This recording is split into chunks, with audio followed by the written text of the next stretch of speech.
Sete Raios Podcast. Evadidos da Matrix. O seu entretenimento inteligente. As sementes estelares e a Matrix. Episódio de hoje. Primeiro a gente vai falar da Matrix enquanto uma quântica universal. E sabemos que este termo, quântica, ele é usado aqui de uma maneira cultural. Culturalmente, nós entendemos que uma quântica é como um resumo, uma solução, uma síntese das forças, das qualidades, das potências, das capacidades, daquilo que está latente, daquilo que já existe, do porvir, enquanto futuro, pensando numa linha do tempo, de algo.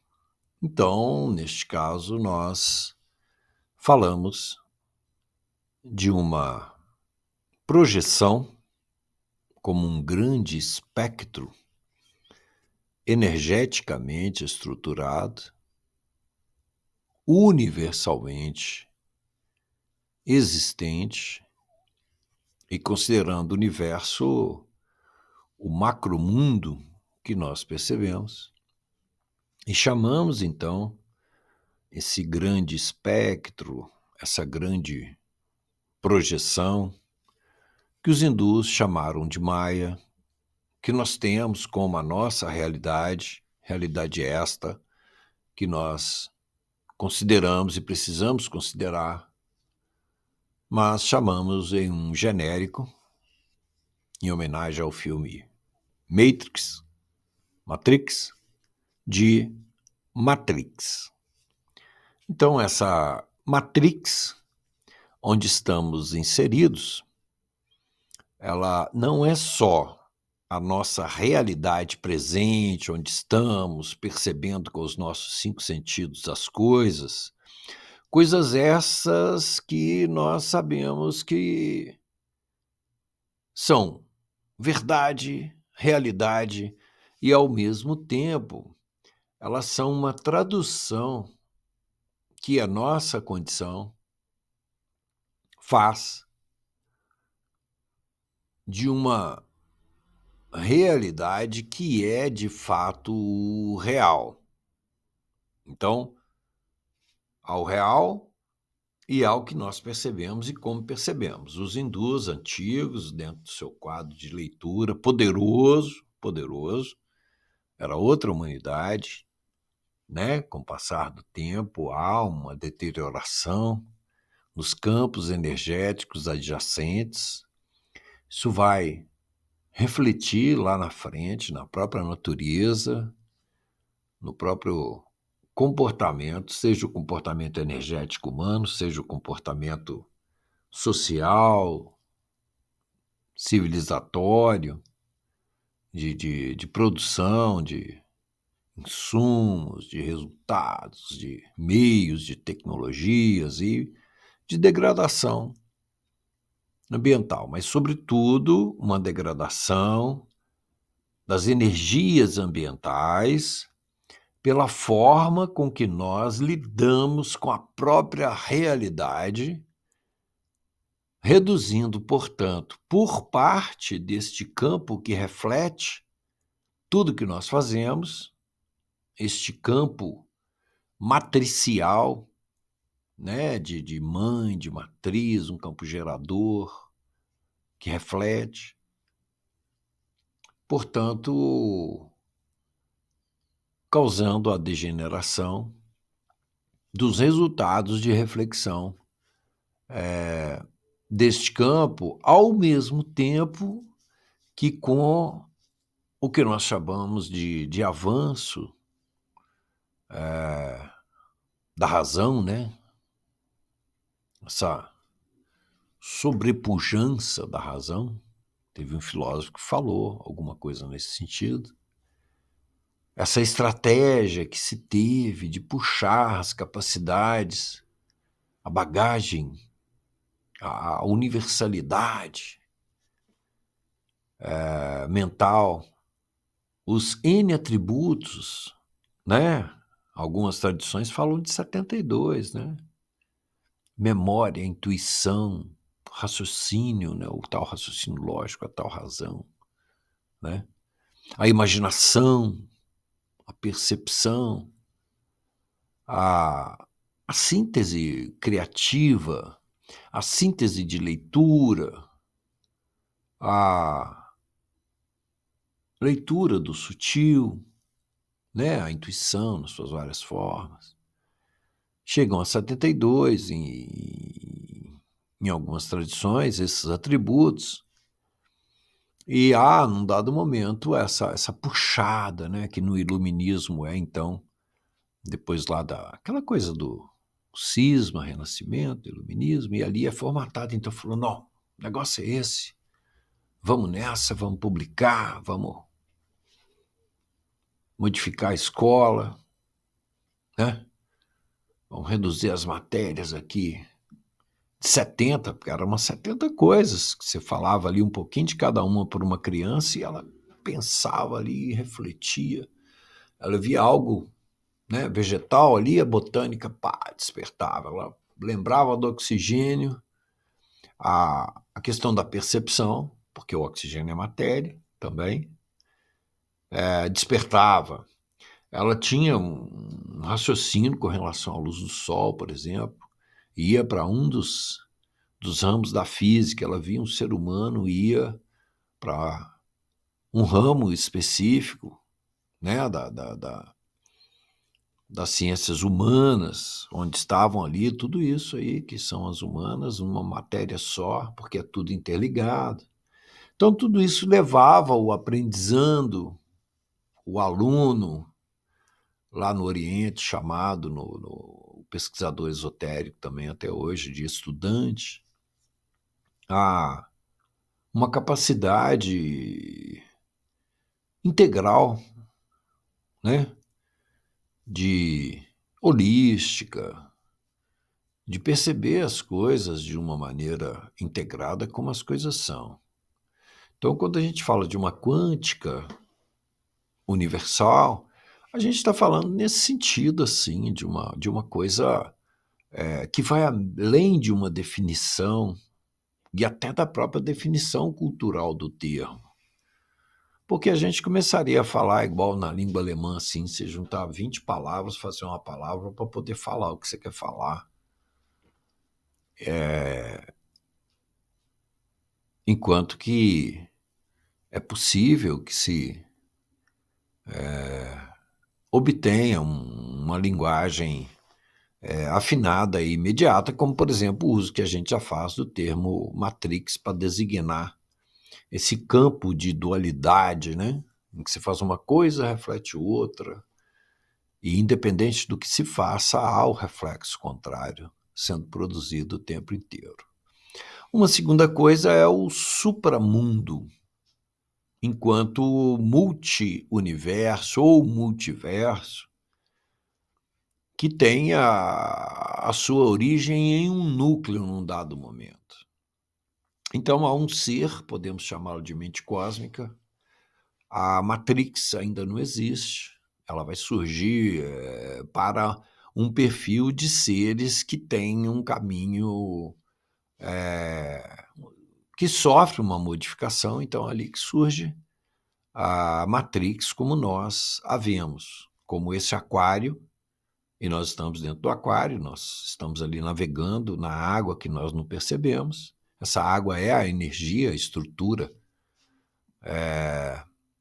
do próprio cosmo e um reflexo que há só dentro do aquário, na forma dessa energia do cosmo que nós não percebemos, e esse reflexo dentro do aquário é a penetração, vamos dizer assim, da Matrix que permeia tudo, internamente, externamente. Então, estando dentro deste aquário, este aquário está ainda no fundo de um rio. Esse rio é o universo.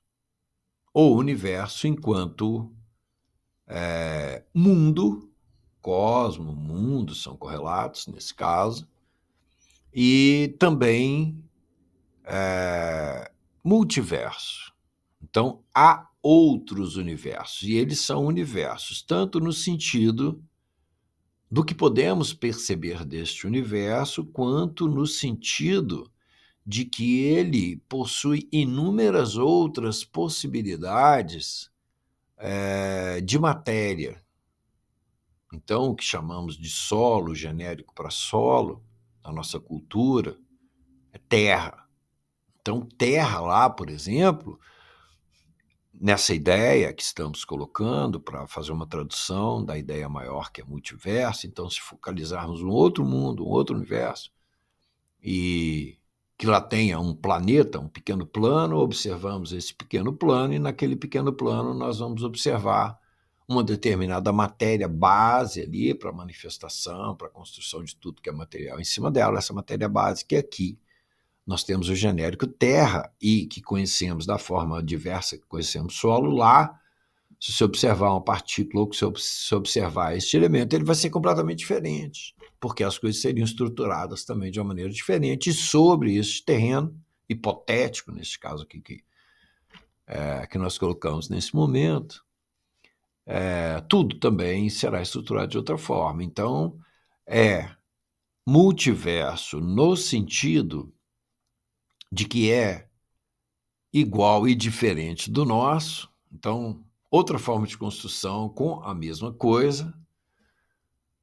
Se mudasse, por exemplo, as tais leis que conhecemos como leis, as leis que vêm lá dos antigos e que passa por Newton e que hoje já passa por Albert Einstein, etc., a água poderia estar em cima, né? A gravidade podia estar de um lado só, não podia estar para baixo, não é? É esse gênero de multiverso que nós estamos falando.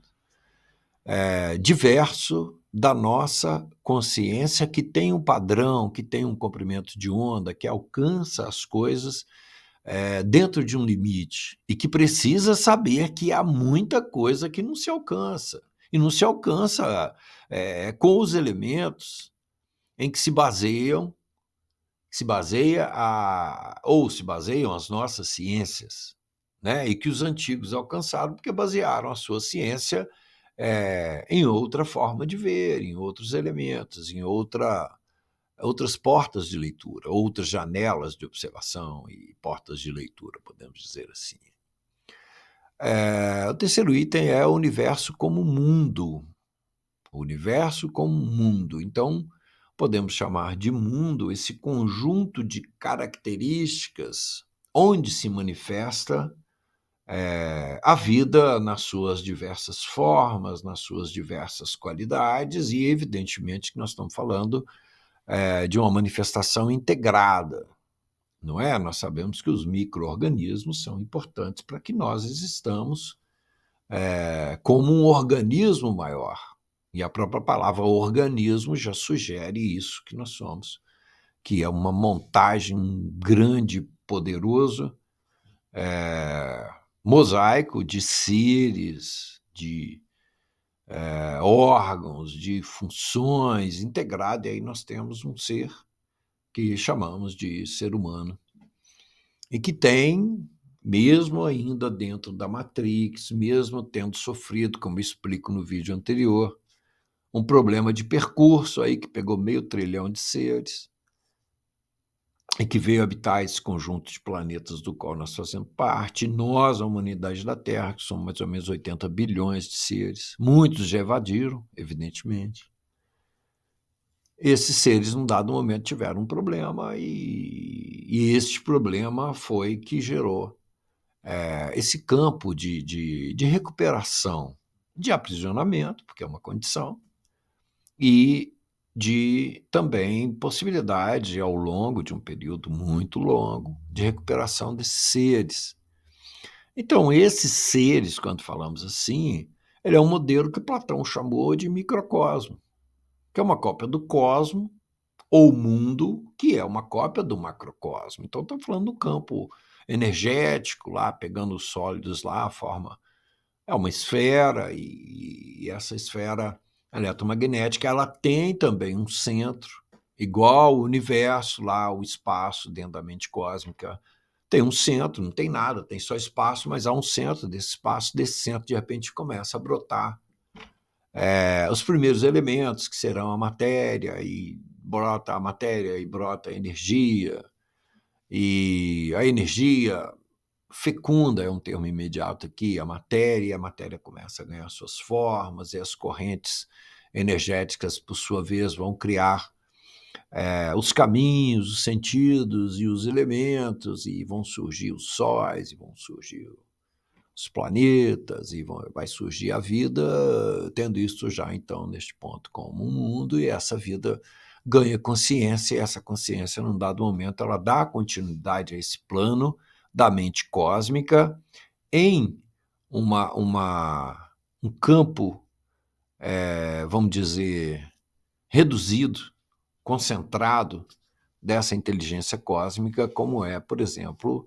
a diversidade de processos invisíveis, desconhecidos, de elementos dos quais, cientificamente, nós conhecemos algumas centenas, poucas centenas, mas que são milhares e que a gente não capta nem com instrumento e ainda nem com conhecimento, porque os conhecimentos dos antigos foram escondidos para uma meia dúzia, e essa meia dúzia depois acabou, e o conhecimento ficou lá onde eles guardaram. É preciso achar, é preciso lembrar onde é que está, ou é preciso redescobrir, mas aí a gente tem vencimento, a gente existe só durante um tempo, é melhor atalhar, olhar para dentro e aí achar o núcleo do microcosmo, ou seja, o núcleo de si mesmo, que está no coração, os antigos chamaram de Atman, que é um ponto de força, de luz, de motricidade, de energia cósmica que permite reconstruir os corpos que este microcosmo tinha no seu centro, e a própria consciência também de antes está ali embotada, guardada, reduzida nessa semente, e aí o termo semente é universalmente utilizado, seja na cultura para trás, seja no sentido de um entendimento nos diversos continentes, nas diversas civilizações, diversas épocas. Igual tem, então, a semente lá do multiverso ou do próprio universo, tem essa semente interna também dentro desse ser microcósmico do qual fazemos parte. A tradição coloca esse ser, e num dado momento do seu trabalho de percepção é possível ler isso, como tendo 8 metros de raio. Então ele tem 16 metros de âmbito, é uma bola de energia enorme. Cada pessoa está dentro dessa bola de energia, que é, para os nossos parâmetros, eterna.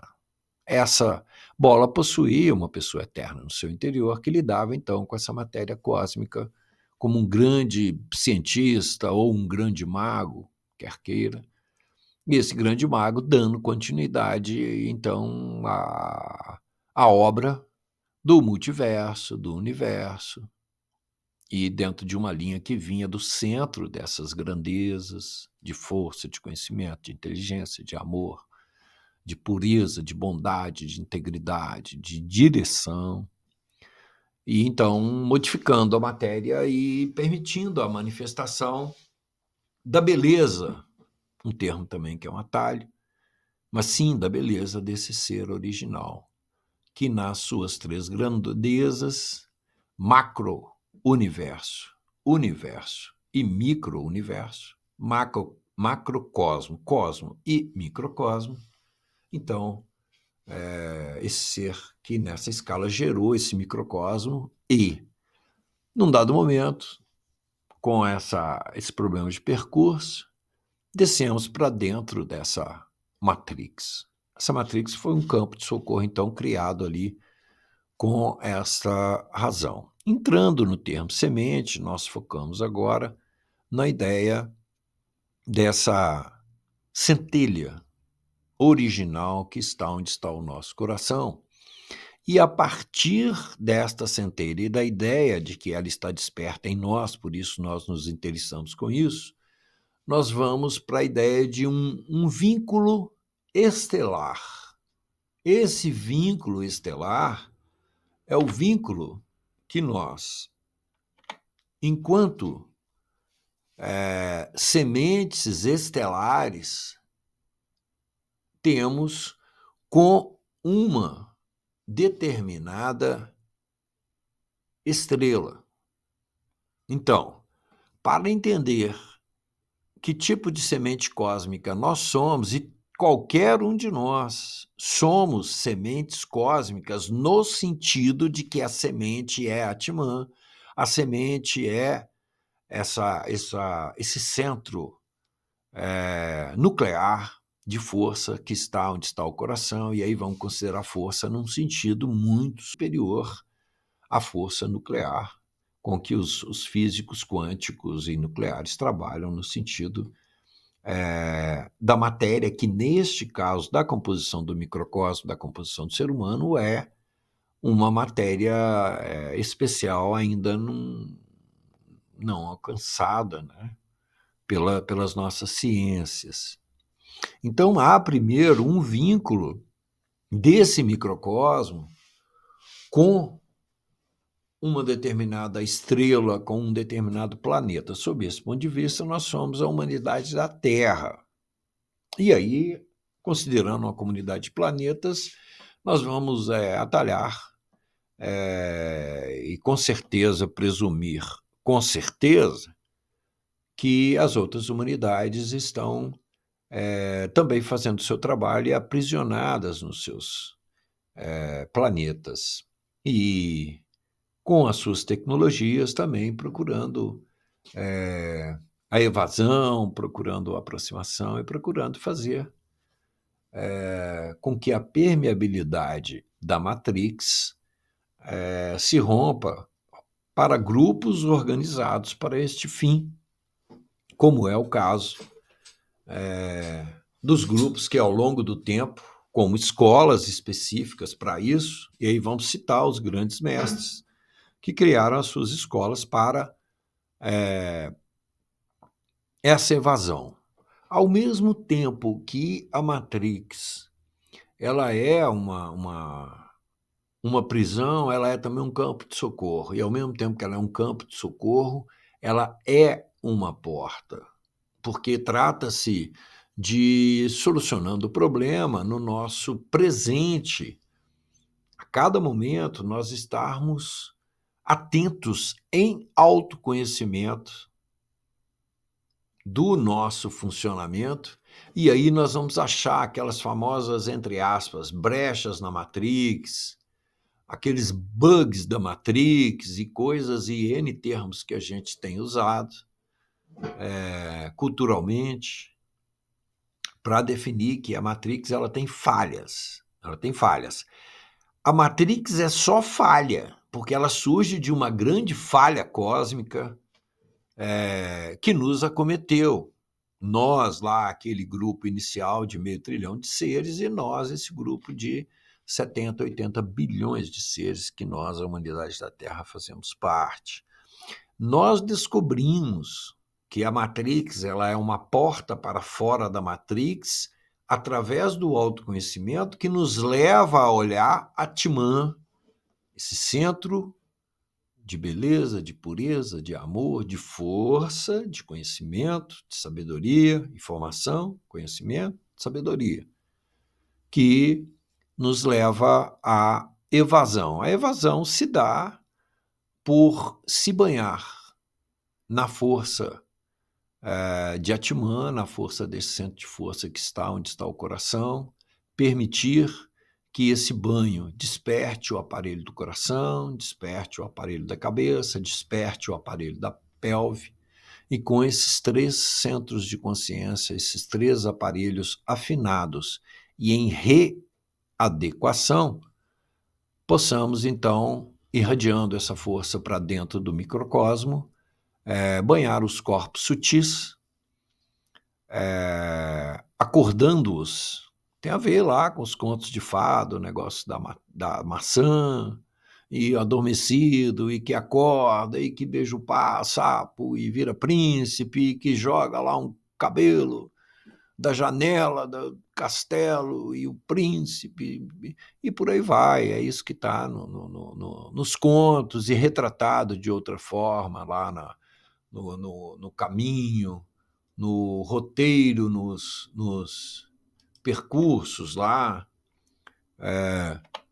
dos heróis, né? A literatura mundial traduziu isso até no instinto de preservação de várias formas. A solução do problema está, então, nós estarmos o tempo inteiro em autoconhecimento, olhando para esse centro de informação. E aí vamos falar informação no sentido que nas ciências, na ciência, vamos dizer assim, como síntese, nós entendemos a informação. Esse centro que sem dúvida nenhuma, uma singularidade. Na verdade, a singularidade para nós que estamos na Matrix. Cada um de nós, enquanto semente cósmica, visto sob esse ponto de vista antigo, seguro, clássico, entendido, trabalhado, reproduzido, veiculado por um grande número de seres ilustres, iluminados, mestres, nas várias civilizações, nos vários continentes, em centenas de milhares de anos para trás, é que a gente não escolheu estar aqui, né? Nós que estamos dentro da Matrix, e qualquer um de nós, e qualquer um desse meio trilhão de seres, ou desses 70, 80 bilhões de seres, somos sementes cósmicas, e essas sementes cósmicas são Atman, esse centro de força no nosso coração. A personalidade, a pessoa, ela é provisória. Ela é uma forma aonde pode, então, um ser não submetido às leis da Matrix ser novamente desperto do seu sono, do seu embotamento nessa semente central do microcosmo, que é essa centelha da luz, esse fóton poderoso de lucidez, de informação, de conhecimento, de sabedoria e de recursos de evasão. Sete Raios Podcast, Evadidos da Matrix, com você em todos os sentidos. Este é, sem dúvida, o entretenimento superior, que é uma das traduções de falas de Krishna, a Arjuna, que é um guerreiro nessa batalha de fuga da Matrix, lá no Bhagavad Gita, o grande e maravilhoso épico hindu. Compartilhe nosso conteúdo, releia, reouça, reveja nosso conteúdo, comente, dê seu like, ajude o canal.